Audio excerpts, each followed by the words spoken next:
नमस्कार। केंद्र रे प्रधानमंत्री भाव में 8 वर्ष पूरण करिसेंती नरेंद्र मोदी एवं ए अवसर में मोदी सरकार 8 वर्षर उपलब्धि जनसाधारण को जनैबा पाई अनेक कार्यक्रम आयोजन करा जाउछि। से क्रम ओडिशा गस्तरे आसिछंती भारत सरकार वाणिज्य एवं उद्योग विभाग राष्ट्रमंत्री तथा अपना दल एसर नेत्री अनुप्रिया सिंह पटेल। आज आम सहित कथा हवा मोदी सरकार 8 वर्षर उपलब्धि एवं ओडिशा रे मोदी सरकार विभिन्न योजनार कार्यकारिता संपर्क में। मैडम, आपका बहुत बहुत स्वागत है अर्गस न्यूज में। मैडम, 8 साल पूरा हो गया आपके गवर्नमेंट का, मोदी सरकार का, और आप उड़ीसा आए हैं, तो आपका मकसद क्या है? यहाँ पर क्या बताना चाहते हैं? आप लोगों के पास जाएंगे। पहले तो मैं उड़ीसा वासियों को सादर नमस्कार कहना चाहूँगी। उड़ीसा देश का एक बहुत ही खूबसूरत राज्य है। प्राकृतिक दृष्टि से यहाँ के बोली भाषा, यहाँ के बीचेस, जगन्नाथपुरी के दर्शन प्राप्त करना और यहाँ का लोक व्यवहार, वेशभूषा, यहाँ का फैब्रिक, सब कुछ अपने आप में बहुत ढेर सारी खूबसूरती समेटे हुए है।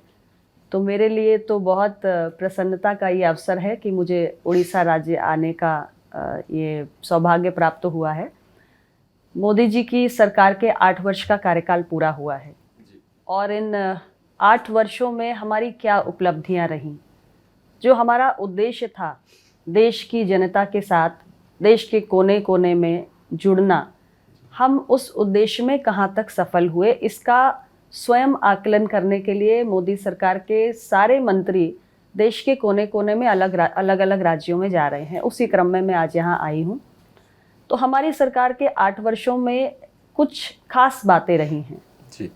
सबसे पहली बात यह है कि हमारी सरकार की सोच है कि देश का संतुलित विकास हो, और ये दुर्भाग्य रहा है कि इतने वर्ष हो गए आज़ादी को, लेकिन जो विकास की गति रही उसमें हमारे देश का पूर्वी हिस्सा जो है वो सदैव राजनीतिक उपेक्षा का शिकार रहा। तो हमारी सरकार ने ये प्रयास किया कि देश के पूर्वी छोर के जितने भी राज्य हैं, जिसमें हमारा उड़ीसा भी एक राज्य है जी, तो कैसे हम अपने इस पूर्वी छोर में बसे हुए राज्य के प्रति अपने कर्तव्य को निभाएं। तो अगर पूर्वी हिस्सा विकसित होगा तभी हम कह सकते हैं कि हम संतुलित विकास की ओर बढ़े। तो पहली खासियत तो ये रही कि हमने रीजनल इम्बैलेंसेस को एड्रेस करने की कोशिश की जी। दूसरी बात, हमारी सरकार इंक्लूसिव गवर्नेंस की बात करती है।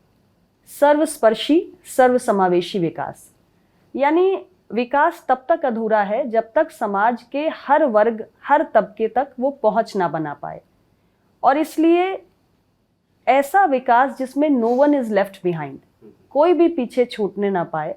विकास की जो प्रकाश है, विकास की जो रोशनी है, वो हर वर्ग तक पहुँचे, समाज में अंतिम खड़े हुए व्यक्ति तक पहुँचे, ये हमारी कोशिश रही। तीसरी खास बात कि हमारी सरकार एक समग्र दृष्टि के साथ काम करती है। यानी सरकार का ये मानना है कि हम पीस मील अप्रोच नहीं अपनाएंगे। जब देश के अंदर किसी समस्या के समाधान की बात आएगी तो हम ये नहीं सोचेंगे कि शॉर्ट टर्म सोल्यूशन क्या है, बल्कि हम ये सोचेंगे कि समस्या कहाँ से पैदा हुई, कहाँ से उत्पन्न हुई, हम उसकी रूट कॉज एनालिसिस करेंगे, जड़ से खत्म करेंगे, और हम एक स्थायी समाधान, एक लॉन्ग टर्म परमानेंट सोल्यूशन की ओर बढ़ेंगे। तो ये भी एक दृष्टि रही। और चौथी महत्वपूर्ण बात कि हमारी जो इतनी बड़ी योजना है कि अंतिम पायदान पर खड़े हुए व्यक्ति तक पहुंचना है, संतुलित विकास करना है, सर्वस्पर्शी विकास करना है, तो आखिर ये कैसे संभव होगा? इसके लिए कोई नया तरीका अपनाना पड़ेगा। और आज के युग में ये टेक्नोलॉजी का युग है, तकनीकी का युग है। तो टेक्नोलॉजी अडॉप्शन ये सबसे बड़ा इंस्ट्रूमेंट है, सबसे बड़ा हथियार है। टेक्नोलॉजी के माध्यम से हम गवर्नेंस में एक पारदर्शिता लाते हैं और आम जनमानस तक जो न्याय पूर्ण तरीके से उनको सरकारी योजनाओं का लाभ पहुंचना चाहिए उसे हम सुनिश्चित कर पाते हैं। लीकेजेस को प्रिवेंट करते हैं, सरकारी खजाने से निकलने वाला एक भी रुपया इधर से उधर नहीं होगा, बल्कि सीधे लाभार्थी के खाते में पहुंचेगा। ये सब केवल और केवल शुद्ध रूप से तकनीक के माध्यम से ही संभव है। तो ये 4 मोटी बातें रही 8 वर्षों के इस कार्यकाल की। ये तो आप 4 बड़े उपलब्धि बताए मोदी सरकार के। आप उड़ीसा आए हैं, तो उड़ीसा के लोगों के पास आप जा रहे हैं, तो उन्हें क्या बताएंगे? उड़ीसा में मैं आई हूँ तो मैं यहाँ की जनता से ये कहना चाहती हूँ कि चूंकि उड़ीसा देश के पूर्वी हिस्से में बसा हुआ है, इसलिए ये सरकार की दृष्टि में भी बहुत अच्छे से ये राज्य है। और हमने अपनी बहुत सारी योजनाओं को, विकास की परियोजनाओं को इस राज्य की जनता के बीच में पहुंचाने का काम किया। मैं कुछ उदाहरण देना चाहूँगी। जैसे हमारी सरकार किसानों के कल्याण के प्रति समर्पित है और हमने एक योजना को शुरू किया, प्रधानमंत्री किसान सम्मान निधि। यदि मैं उड़ीसा की बात करूं, चूंकि कल मैंने इस योजना के कुछ लाभार्थियों से संवाद भी किया। अच्छा। और उनके मन के भावों को भी जानने का प्रयास किया कि यदि हम ये योजना लेकर आए हैं तो हमारे लाभार्थी किस हद तक संतुष्ट हैं। इसलिए इस योजना के माध्यम से उड़ीसा राज्य में हमने लगभग 40 लाख किसानों तक पहुंचने का काम किया है और 40 लाख किसानों को लगभग 8,000 करोड़ रुपए हम प्रधानमंत्री किसान सम्मान निधि के रूप में पहुंचा चुके हैं। इसी प्रकार यदि मैं स्वास्थ्य की दृष्टि से बात करूं तो हमने यहाँ पे क्योंकि मैं पिछली मोदी सरकार में स्वास्थ्य राज्य मंत्री के पदभार पर भी रही, उस वक्त हम आयुष्मान भारत की योजना लेकर आए। आयुष्मान भारत योजना के 2 पिलर्स थे। एक प्रधानमंत्री जन आरोग्य योजना, जिसके तहत 5 लाख का स्वास्थ्य बीमा हमने गरीबों को दिया, और दूसरा एक आम गरीब या निम्न मध्यम वर्गीय व्यक्ति की पहुंच आसानी से चिकित्सीय सुविधाओं तक हो, अस्पतालों तक हो, डॉक्टरों तक हो, इसके लिए हमने वेलनेस सेंटर बनाए।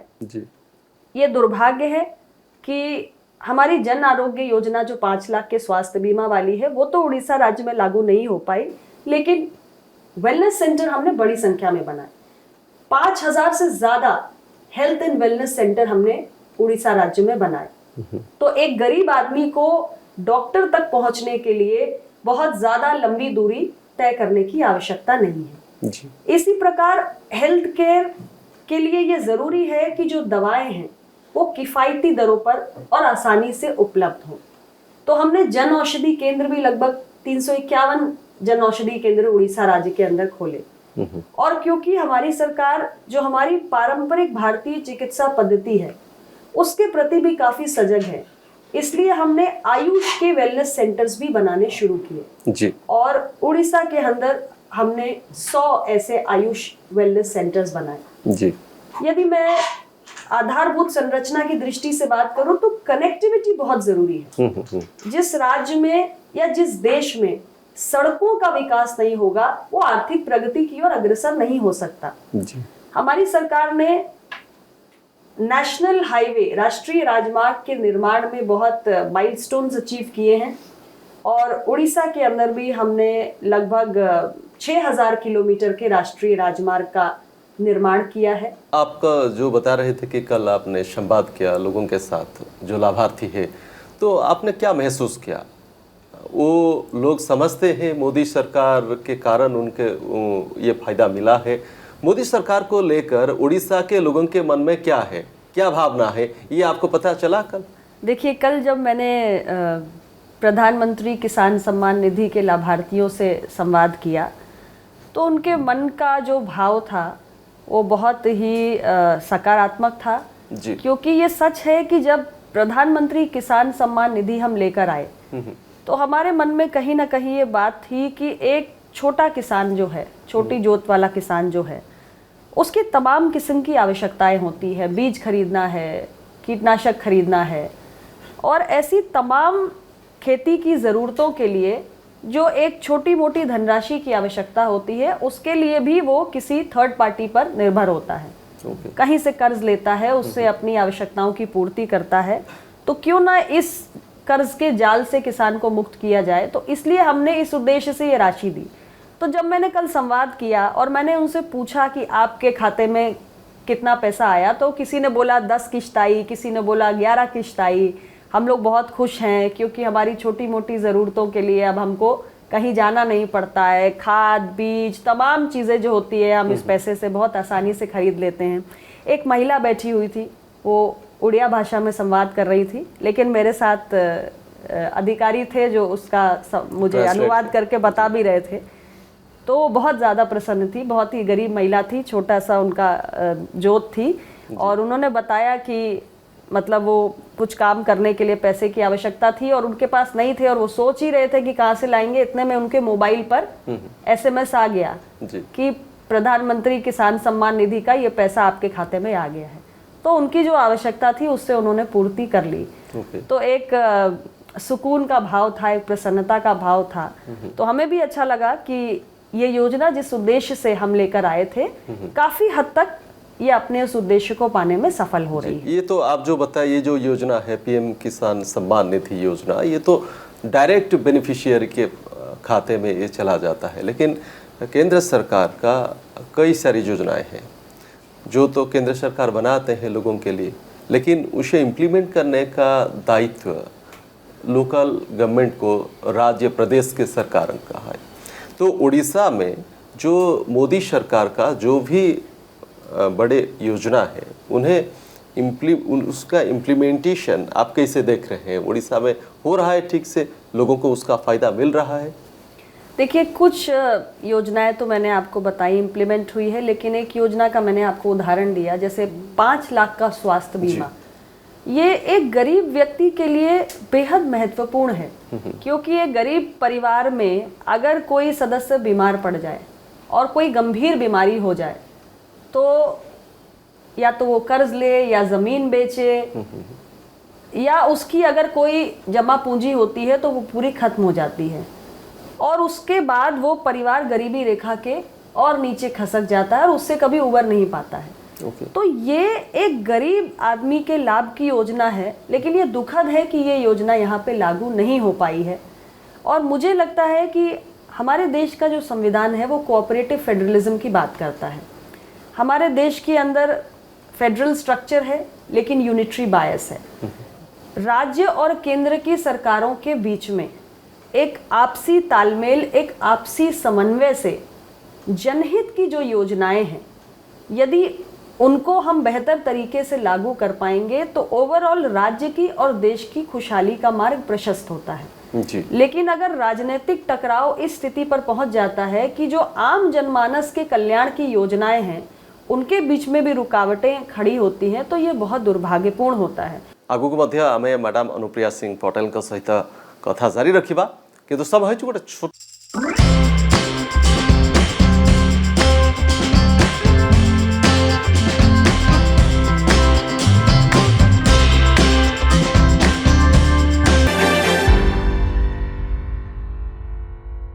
एक बात आपको सच बात बताना है। आप तो केंद्र सरकार में मंत्री है और एनडीए में कोalition पार्टनर है आपका दल, जो लेकिन आप तो पूरे देश में आप घूम रहे हैं, लोगों के पास जा रहे हैं। आपके सरकार का 8 साल पूरा हो गया। पूरे देश में माहौल कैसा है, खास करके प्रधानमंत्री मोदी जी को लेकर, उनके काम को लेकर, उनके परफॉर्मेंस को लेकर? देखिए, 8 सालों का जो ये सफ़र रहा, आक्रोश, नाराज़गी, गुस्सा ये आता है यदि जनता के कुछ समस्याओं का हल नहीं होता या जनता अपने जीवन में सकारात्मक बदलाव महसूस नहीं कर पाती है। लेकिन हमारी सरकार को, जो मैंने शुरुआत में बात कही कि हमें कैसे एक अंतिम पायदान पर खड़े हुए व्यक्ति के जीवन में सकारात्मक बदलाव लाना है, जिसके पास बिजली की सुविधा नहीं थी, सौभाग्य योजना के तहत हमने बिजली पहुंचाई। जिसके सर पे छत नहीं थी, प्रधानमंत्री आवास योजना के माध्यम से हम उसको एक पक्का मकान दे पाए। उड़ीसा राज्य में शहरी क्षेत्र में हमने 1 लाख गरीबों के मकान बनाए, तो ग्रामीण क्षेत्र में हमने 17 लाख गरीबों के मकान बनाए। इसी प्रकार जिस गरीब व्यक्ति के पास इलाज के लिए पैसे नहीं है, उसे हमने 5 लाख का स्वास्थ्य बीमा दिया। तो आप बताना चाहते हैं कि एंटी इनकम्बेंसी बिल्कुल नहीं है देश में? देखिए, मैं ऐसा नहीं कहूंगी कि देश के सारे मुद्दे खत्म हो गए, ऐसा नहीं हो सकता। देश में 135 करोड़ आबादी वाला ये देश है और ये एक वाइब्रेंट डेमोक्रेसी है। यहाँ रोज नए मसले होंगे जी। लेकिन किसी भी सरकार की कार्यपद्धति ये होनी चाहिए कि समस्याएं जैसे आती जाएं, हम उसकी रूट कॉज एनालिसिस करते जाएं, हम उनके समाधान के प्रति सचेत रहें और कार्य करें। तो मुझे लगता है कि बहुत सारी समस्याओं का समाधान हुआ है, लेकिन बहुत सारी समस्याएं जो आती जा रही हैं या बाकी हैं, उनके समाधान के लिए हम प्रयास कर रहे हैं। तो कम से कम एक विश्वास जरूर जनता के मन में है कि अगर समस्या आती है सामने तो उसको ध्यान में रखकर उस पर अपनी दृष्टि केंद्रित करके उसके लिए प्रयास भी किए जा रहे हैं। ये तत्परता है, हल निकालने के प्रति एक ईमानदारी है, एक कमिटमेंट है। शायद ही ऐसा देखने को मिलता है। देश ने कितने सारे कोएलिशन गवर्नमेंट देखा और जो कोएलिशन पार्टनर होते हैं वो इतना तारीफ नहीं करते वो प्रधानमंत्री जी का जितना आप करते हैं। जो आपने कहा कि प्रशंसा, हाँ प्रशंसा के कई कारण भी हैं। हमने 4 चुनाव साथ में मिलकर लड़े, अपना दल और भाजपा ने, हम चारों चुनाव जीते हैं। हमारी पार्टी अपना दल सामाजिक न्याय के मुद्दों पर सदैव मुखर रही है, सामाजिक न्याय की विचारधारा पर काम करती है। मैं आपको एक उदाहरण देना चाहती हूँ। मैंने माननीय प्रधानमंत्री जी के समक्ष इस विषय को रखा था कि जो हमारे मेडिकल में नीट की परीक्षा होती है उसमें बहुत साल से हमारे ओबीसी के छात्र संघर्ष कर रहे हैं जी। नीट की परीक्षा में ओबीसी के बच्चों के आरक्षण की सुविधा नहीं है। इससे बहुत सारे जो एमबीबीएस और पीजी के एडमिशन में हमारे ओबीसी के जो बच्चे हैं वो वंचित रह जाते हैं जी। जब ये समस्या मैं उनके संज्ञान में लाई थी, माननीय प्रधानमंत्री जी ने बहुत कम समय में इसका समाधान किया था। नीट में ओबीसी आरक्षण लागू नहीं था, उन्होंने किया था। मैं आपको एक और वाकया बताना चाहती हूँ। ये हमारी पार्टी के संस्थापक डॉक्टर सोनेलाल पटेल जी से जुड़ा है। मैं माननीय प्रधानमंत्री जी से मिलने गई थी और मैंने उनसे आग्रह किया कि हमारी पार्टी बहुत सालों पहले बनी और पार्टी संस्थापक डॉक्टर सोनेलाल पटेल जी ने बहुत लंबा संघर्ष किया और उनके संघर्षों को सम्मान देने के लिए हमें किसी प्रतीक की आवश्यकता है। मैंने उत्तर प्रदेश के प्रतापगढ़ जनपद का जिक्र किया। मैंने उन्हें बताया कि किस तरीके से दबे कुचले समाज के लिए उन्होंने अपना जीवन समर्पित किया है। मैं जब स्वास्थ्य राज्य मंत्री बनी तो हमने बहुत सारे मेडिकल कॉलेजेस उत्तर प्रदेश में बनाए, एक हमने प्रतापगढ़ में भी बनाया। उनकी स्मृतियों को जीवित रखने के चिन्ह के रूप में कि लोग प्रेरणा प्राप्त करते रहें उनके व्यक्तित्व से, इसके नामकरण के विषय में आप ज़रूर सोचें। माननीय प्रधानमंत्री जी ने बहुत समय नहीं लिया और उस मेडिकल कॉलेज का नामकरण अपना दल के संस्थापक डॉक्टर सोनेलाल पटेल जी के नाम से हुआ। इसी प्रकार हमने ओबीसी कमीशन को कॉन्स्टिट्यूशनल स्टेटस देने की बात भी उठाई। माननीय प्रधानमंत्री जी की सरकार ने ये पिछले कार्यकाल में कॉन्स्टिट्यूशन अमेंडमेंट करके जो हमारा राष्ट्रीय पिछड़ा वर्ग आयोग है जी, उसको संवैधानिक दर्जा दिया। हम निरंतर ये बात कहते हैं कि ओबीसी मिनिस्ट्री बननी चाहिए भारत सरकार में। ये बात मैं निरंतर रखती आई हूँ। जो हमारे ओबीसी वर्ग के लोग हैं उनकी शिक्षा में, शासन में, सत्ता में भागीदारी बढ़नी चाहिए। आप मोदी जी की सरकार के मंत्रिमंडल को देखिए, ओबीसी की भागीदारी है जी, बढ़ रही है जी। तो ये सब विषय जब मैं ओबीसी, एससी, एसटी समाज से जुड़े हुए विषयों को चर्चा करती हूँ तो माननीय प्रधानमंत्री जी सुनते नहीं हैं, तुरंत उस पर एक्शन भी लेते हैं। ओके। तो अभी मैं इस बात को जरूर कहना जरूरी समझती हूँ क्योंकि देश की आबादी का एक बहुत बड़ा हिस्सा है। आप नीट के बारे में बता रहे थे। यहाँ के जो उच्च शिक्षण संस्थान है वहाँ पर ओबीसी के लिए आरक्षण लागू नहीं है। इसीलिए मैंने कहा, मेरी बात ही यहाँ से शुरू हुई कि देश की आबादी के इतने बड़े हिस्से को आप उपेक्षित नहीं रख सकते। इस राज्य में भी ओबीसी की आबादी आपने जैसे बताया 54% है। कोई भी समाज का वर्ग आगे कब बढ़ेगा? यदि आप उसे शिक्षा व्यवस्था में आगे नहीं बढ़ने के मौके देंगे, यदि आप उसे राज्य से लेकर देश तक देश के सदन में, शासन सत्ता में भागीदारी नहीं देंगे, यदि आप रोजगार में उनकी भागीदारी सुनिश्चित नहीं करेंगे तो राज्य भी आगे नहीं बढ़ेगा, देश भी आगे नहीं बढ़ेगा। देश कैसा है? अब मैं एक छोटा सा उदाहरण दूं तो वह मानव शरीर है। अब आप कहिए कि एक हाथ काम नहीं करेगा, एक पैर काम नहीं करेगा और पूरा शरीर काम करे, तो ये संभव नहीं है। वो तो उसी ठीक है। प्रकार देश की आबादी का जो इतना बड़ा हिस्सा है, चाहे उड़ीसा हो, चाहे उत्तर प्रदेश हो, चाहे मध्य प्रदेश हो, चाहे राजस्थान हो, चाहे तमिलनाडु हो, चाहे पूरे देश के लिए मैं कह रही हूँ कि भागीदारी और प्रतिनिधित्व बढ़ना चाहिए। जी, हाल ही में यहाँ पर ग्राम पंचायत का चुनाव खत्म हुआ है, उसके बाद अर्बन लोकल बॉडी का इलेक्शन भी खत्म हुआ, लेकिन वहाँ पर ओबीसी के लिए जो आरक्षण रहना चाहिए था वो नहीं हो पाया। आप देखिए मध्य प्रदेश की सरकार ने वहाँ पर भी वही सेम टाइम पर चुनाव होना था, लेकिन वो अदालत का मामला फंसा था, वो नहीं हो पा रहा था, तो उन्होंने चुनाव रोक ली और जब अदालत से स्वीकृति मिली तो आरक्षण के साथ उन्होंने चुनाव करवाए। लेकिन उड़ीसा में आरक्षण, बिना आरक्षण से ही ओबीसी के लिए वो चुनाव हो गया ग्राम ये पंचायत। चिंताजनक है, क्योंकि हमारी जो एक डेमोक्रेसी की, लोकतांत्रिक व्यवस्थाओं की शुरुआत होती है वो पंचायत स्तर से ही होते हैं। जी। तो लोकल बॉडी का इलेक्शन हो या पंचायती राज के इलेक्शन हो, ये जरूरी है कि वहां से ही हम प्रतिनिधित्व देना प्रारंभ करें। तो ये निश्चित रूप से चिंताजनक है, इसमें परिवर्तन होना चाहिए, क्योंकि ये परिवर्तन राज्य के लिए सकारात्मक है, और यदि ऐसा नहीं हो रहा है तो निश्चित रूप से ये बहुत दुर्भाग्यपूर्ण है। और एक बात, हम आपके उत्तर प्रदेश से बात करेंगे। उत्तर प्रदेश में ये एक रिकॉर्ड हुआ, दोबारा जिसे चुनकर आपका कोएलिशन गवर्नमेंट योगी जी के नेतृत्व में वहाँ दोबारा चुनकर आया है, तो और बहुत बड़ा विक्ट्री के साथ भी आपके जो खुद का पार्टी है वो भी बहुत अच्छा प्रदर्शन किया पिछले बार के हिसाब से। तो हम जानना चाहेंगे, ये इतना बड़ा मैंडेट, इतना बड़ा राज्य दोबारा सत्ता में चुनकर आना, ये कैसे संभव हुआ? क्या उसका मूल कारण क्या है? मूल कारण है कि हमने गवर्नेंस में एक कॉकटेल बनाया। उस कॉकटेल में विकास भी है, उस कॉकटेल में सामाजिक न्याय भी है। तो हमने जब विकास और सामाजिक न्याय को एक साथ जोड़ा तो उत्तर प्रदेश में कमाल हो गया। उत्तर प्रदेश एक ऐसा राज्य है जहां पर 54% आबादी ओबीसी की है। जी।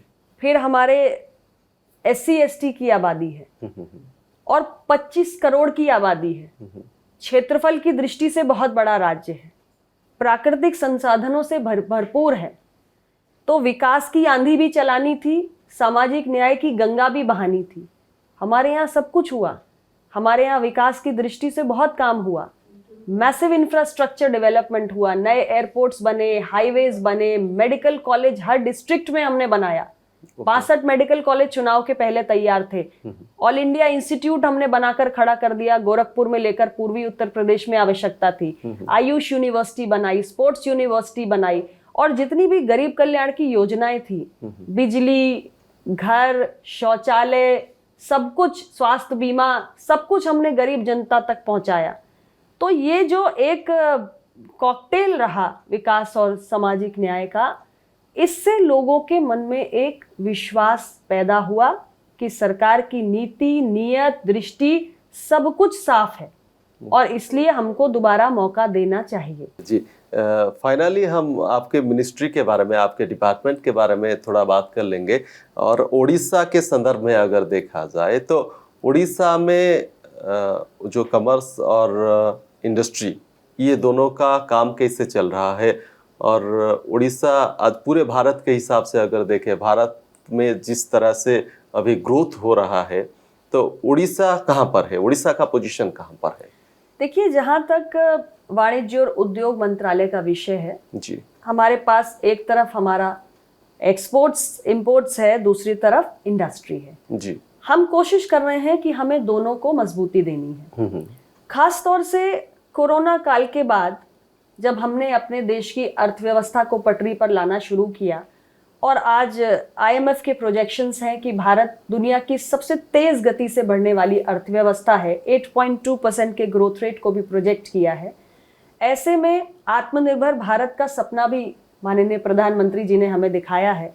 तो भारत की आत्मनिर्भरता की यात्रा में एक और हमें घरेलू उद्योगों को बढ़ावा देना है, दूसरी तरफ हमें एक्सपोर्ट्स को बढ़ा के ले जाना है जी। अगर मैं एक्सपोर्ट्स के फ्रंट पे बात करूं तो भारत के निर्यात में एक बहुत ही अप्रत्याशित वृद्धि हुई है। यानी भारत की जो ट्रेड एंड कॉमर्स हिस्ट्री रही है उसमें आज हमने एक रिकॉर्ड बनाया है। हमारे चाहे मर्चेंडाइज एक्सपोर्ट्स हो या सर्विसेज का एक्सपोर्ट हो, both at an all time high. हमारा मर्चेंडाइज एक्सपोर्ट आज $420 बिलियन के करीब पहुंच गया। हमारा सर्विसेज का एक्सपोर्ट $254 बिलियन के करीब पहुंच गया। और माननीय प्रधानमंत्री जी ने हमें एक मंत्र दिया है, local goes global, make in India for the world. यानी उनका कहना है कि आखिर निर्यात के लिए जो प्रोडक्ट है वो कहाँ से आएगा? निर्यात का उत्पाद हमारे जिलों से ही आएगा निकल के। तो डिस्ट्रिक्ट को एक्सपोर्ट हब बनाना है। उड़ीसा राज्य में बहुत पोटेंशियल है। यहाँ का फैब्रिक, यहाँ का एग्रीकल्चर प्रोड्यूस, यहाँ के फिशरी प्रोडक्ट्स, बहुत कुछ ऐसा है जिसको हम एक्सपोर्ट की दृष्टि से बढ़ावा दे सकते हैं। उसके लिए हमें राज्य सरकार के सहयोग की भी आवश्यकता है। और मुझे लगता है कि हम अगर डिस्ट्रिक्ट लेवल पर जो हमने एक्सपोर्ट के प्रमोशन के लिए कमिटीज बनाना शुरू किया है, उसमें जितना हम एक साथ मिलकर काम करेंगे, हम इस राज्य से भी एक्सपोर्ट्स को बढ़ा पाएंगे। हम अगर देखेंगे तो ईज ऑफ डूइंग बिजनेस में उड़ीसा 4-5 साल पहले टॉप 5 स्टेट्स में आता था, लेकिन अभी वो लिस्ट 5 स्टेट्स में चला गया है। यूपी के बात करेंगे, वो भी कभी लिस्ट में होता था, अभी वो सेकंड नंबर 2 पे आ गया है। यूपी में क्या हुआ, वो नीचे से नंबर 2 पे आ गया। और उड़ीसा में क्या हो रहा है, जो वो टॉप 5 में था अभी पूरा नीचे चला गया है, 29th पोजीशन में चला गया। ये बहुत चिंताजनक आप मुझे बात बता रहे हैं कि कोई state ease of doing business में आगे था और वो कई रैंक नीचे ढुलक गया है। ये तो सरकार के लिए चिंतन का विषय है कि आपने इंडस्ट्री की ग्रोथ पर कितना ध्यान दिया, क्योंकि ईज ऑफ डूइंग बिजनेस अगर नहीं होगी, आपने उत्तर प्रदेश का उदाहरण दिया, आंध्र प्रदेश आज इतनी तरक्की कर गया, पहले नंबर पे है। उत्तर प्रदेश कई रैंक छलांग मार के ऊपर दूसरे नंबर पे पहुंच गया। और उत्तर प्रदेश के अंदर इंडस्ट्री फ्रेंडली एनवायरनमेंट बनाने के लिए हम बहुत सारा इंफ्रास्ट्रक्चर तैयार कर रहे हैं, बहुत सारा पॉलिसी सपोर्ट दे रहे हैं। आप जानते हैं कि वहां हमने इन्वेस्टर समिट की, अभी ग्राउंड ब्रेकिंग सेरेमनी में माननीय प्रधानमंत्री जी गए थे, तो वहां पर कई हजार करोड़ का 1400 से ज्यादा परियोजनाएं हैं और 80,224 करोड़ का इन्वेस्टमेंट वहां पर हो रहा है। तो इसी तरीके से उड़ीसा राज्य की सरकार को भी काम करना चाहिए, क्योंकि जब तक आप बड़े बड़े उद्योगपतियों को नहीं लाएंगे और इंडस्ट्री फ्री एनवायरनमेंट आप नहीं बनाएंगे, अगर आप ईज ऑफ डूइंग बिजनेस को आगे नहीं बढ़ाएंगे तो उद्योगपति राज्य में नहीं आएंगे। उद्योगपति राज्य में नहीं आएंगे तो आपका राज्य आर्थिक प्रगति नहीं कर सकता है। तो यदि ईज ऑफ डूइंग बिजनेस में आप नीचे जा रहे हैं तो ये सरकार के लिए चिंता का विषय है, राज्य के लिए चिंता का विषय है। और जनता को सोचना चाहिए कि कहीं ना कहीं कुछ कमी है जिसके कारण हम जो एक औद्योगिक विकास राज्य का होना चाहिए उसमें हम पिछड़ रहे हैं। बहुत बहुत धन्यवाद मैडम हमसे बात करने के लिए। बहुत शुक्रिया। तो आम सहित थिले केंद्र मंत्री अनुप्रिया सिंह पटेल आम कथा होउथिले जे मोदी सरकारंकर 8 वर्षर उपलब्धि एवं ओडिशा परिप्रेक्षी रे एवं जो भली भाव में मैडम अनुप्रिया सिंह पटेल कहले जे से खूब आशावादी एवं से निश्चित अछंती 2024 रे मध्य तृतीय थर पाई केंद्र रे मोदी सरकार आसुछंती एवं कोनोसी प्रकार एंटी इनकम्बेंसी वर्तमान से देश रे देखु नाहंती, बरम गोटे सकारात्मक मनोभाव देशवासी भितर गोटे विश्वासर परिवेश तैयारी हेछि। तो